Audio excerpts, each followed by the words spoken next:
to sort of get what you want. And I'm not saying we're using it indiscriminately, but they're not the appropriate levels of control.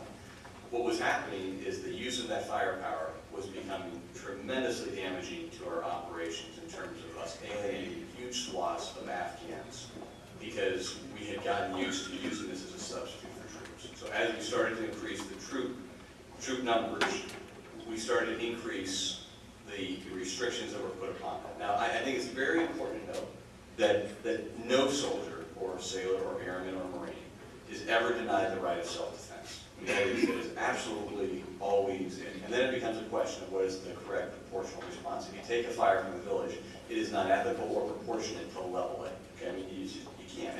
And even if you want to eliminate the ethical plane, it's not an effective tactic, because as soon as you've done that, you've alienated not just that village, but everyone who ever knew anybody in there. And so General McChrystal, I think rightly, started to restrict the use of some of the firepower. Now, I think it is also safe to say that as it went down the chain of command, that more people put more restrictions on it. And so one of the problems that you were seeing is it came from a 4-star level, and it went to a 3 to a 2, and it went all the way down. And by the time it got down to a company commander who was actually executing this, who was a captain, it would become very restrictive. And I think when they determined that, they streamlined it. And most notably, when General Petraeus came in and took over as the new commander, he did a thorough review, and he made very, very minor changes to the ROE. So there were, I think, early cases where the ROE was raised up as a significant issue, and I don't think it was ever as big an issue. And I think there's good reasons for why the ROE was changed, and I think they're at a good balance right now. Just one final thing. Everyone sort of would just intuitively say that if you did an event where you killed a bunch of civilians, it would naturally increase the level of animosity, increase the level of violence that the community would bring against those soldiers. I mean, they've now done almost a year-long study where they've shown categorically and empirically where the indiscriminate use of, not indiscriminate, but the use of firepower that causes civilian casualties has increased, and then corresponds directly to an increase in the number of attacks against coalition forces. So there's some interesting studies that are going along with that as well. Really bad. I think the opposite is true of the Afghan army, who I think many people think is a very good and very credible force and tough fighters. The problem with the Afghan army is you haven't gotten a tremendous amount of buy-in from the Pashtun. That 42% is very critical, and so the Afghan army is not ethnically sort of represented in terms of the breakdown. But I think most people I know think the Afghan army is a very credible fighting force. The police have some significant issues, corruption being one of them. My question is about the Taliban and reconciliation. What does reconciliation with the Taliban compromise, what does that look like? Yeah, that's a great question. I mean, I think a lot of people say, does that mean that then also Afghanistan has to buy into Sharia law? Does that mean everyone has to be a burqa? And I don't think it means that. I think it means that people come in and there's a sense of accommodation. And I think where the areas of accommodation are, and this is my projection, I'm not sure, but where those areas of accommodation are in some of the, how the power is distributed, maybe not so centrally, and maybe pushed out to the local levels so they can have more effective governance. I think that's what it looks like. But I don't think it looks like we just wholeheartedly say that, you're going to come in here, you're going to run the government, and you're going to impose Sharia law across this nation. I think Afghanistan's come too far to go back to something like that. Well, every few months, I get maybe 100 pictures of children interacting with U.S. troops. And they are high-fiving the troops and admiring them. You can tell the parents must trust the troops because their kids are all around them. That's going to pay off big time in 10 years because those kids are 20. But, we've heard about the sabotage in Iraq, the electrical grids, the roads and water lines are put in and they're blown up. But we don't hear about that in Afghanistan. Is it not happening? Well, sabotage? I'm sure it's happening to some degree. I'm not exactly sure, but the fact of the matter is the infrastructure is so small in Afghanistan compared to Iraq. I mean, Iraq had electrical grids, they had roads, they had all these things. Afghanistan just didn't have a lot of that. All that destruction had been done in 30 years of war before. And I mean, the Afghan irrigation systems are just shot. I mean, they're getting better. But yeah, one of the reasons you don't see as much about it is because there's just not that much of it. And I think that's getting better. And I think the insurgents, I'm sure, will target that as well. Jerry, if you could remember, I forgot to mention this, but I want to just have like a 2-minute talk at the end of this to talk to people about local issue, but okay. I have a very specific question. This is about some of the other groups other than the Taliban. I'm specifically thinking of the Afghani network, which is a very effective foe that's very much of a threat. On the other hand, the Afghanis originally came from Afghanistan and were freedom fighters against the Russians.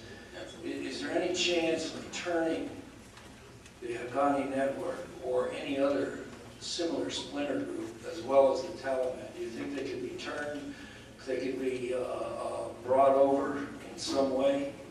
My sense is you probably aren't going to bring over the head Haqqanis, but my sense is you'll probably bring over some of the lesser. I mean, if there's a reconciliation process, you'd probably get some of the fighters to come in. I'm not sure if you'd get Siraj Haqqani, Jalal, and Haqqani. I mean, I know the Haqqani network better than I'd like to admit, but I don't think you're going to get some of those. They're pretty tough. Yeah, but they're pretty committed. I mean, those aren't the people you reconcile with generally. It's the sort of mid-level commanders who sway, you can sway.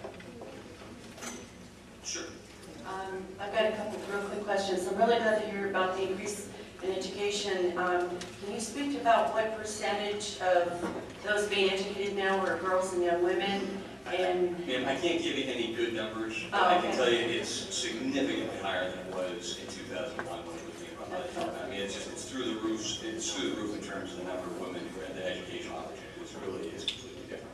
okay. And then real quickly, forgive me if you spoke to civilian casualties. I know you spoke a lot about the military casualties over a period of time, but is there like a percentage of civilian casualties that have gone along with these conflicts?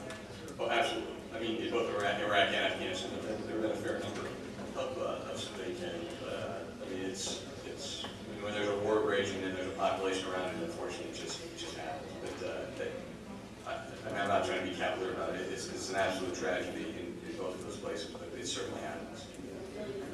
No, I don't know what the numbers are, but it's certainly not millions, and I'd be surprised if in either it was.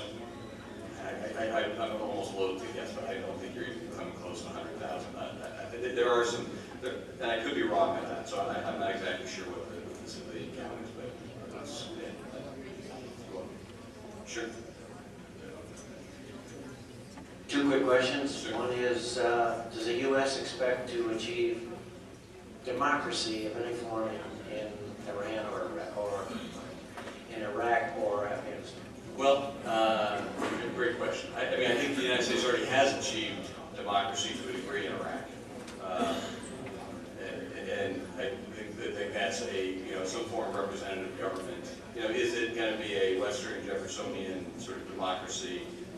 Probably not, because it's not the United States, but will be a form of representative government responsive to the needs of the people. I think that's the long-term goal for what we're looking at in Afghanistan, and I think you're seeing the formation of it to a degree in Iraq right now.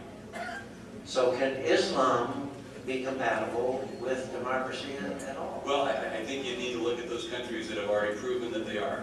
Start with Indonesia. Keep in mind the largest population of Muslims in the world live in India, which is in fact a functioning democracy. It's the world's largest democracy. So India does it, Indonesia does it, Pakistan to a degree does it.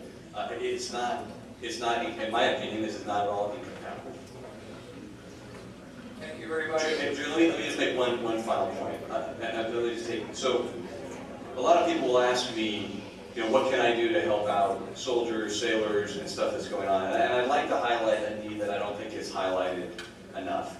Right now you have some service members that are coming in, and in this community, you go no further than the Palo Alto VA Center, and they're coming about some significantly traumatic injuries that they've borne for their country here. And the VA system and the military medical system do a great job of fixing them up and getting great medical care. But there's a really big gulf between that and what they truly needed. So a lot of these service members who are wounded are having a very difficult time reintegrating into civilian society. So there's a tremendous need for people within a community to take these people who are coming in, again, some of these with very significant issues, amputations, etc., and helping them integrate in the civilian community, improving and becoming an uncle or an aunt or a grandfather or a grandmother, and sort of stabilizing them within the community, helping them with job skills, and then seeing them reintegrating over a course of years. And that's just something the government can't do. But there are all sorts of people within communities who I think would be willing to do that. And if you're interested in doing something like that, I urge you to reach out to the VA, Palo Alto VA.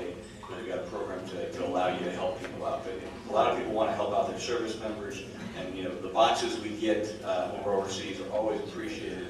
But if you really want to help someone out, I'd recommend you to try to see if you can do a mentorship role for some of these great young Americans who are coming back, who've given almost everything to their country, and could really use someone to sort of see them through the process of reintegrating in civilian society. Yes or not?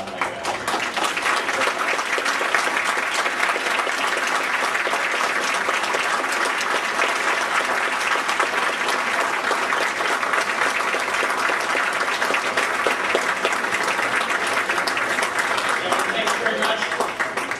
And we have the certificate of appreciation from Joseph McGee for dedicated service and original American liberty, and we want to thank you very much for his time this evening.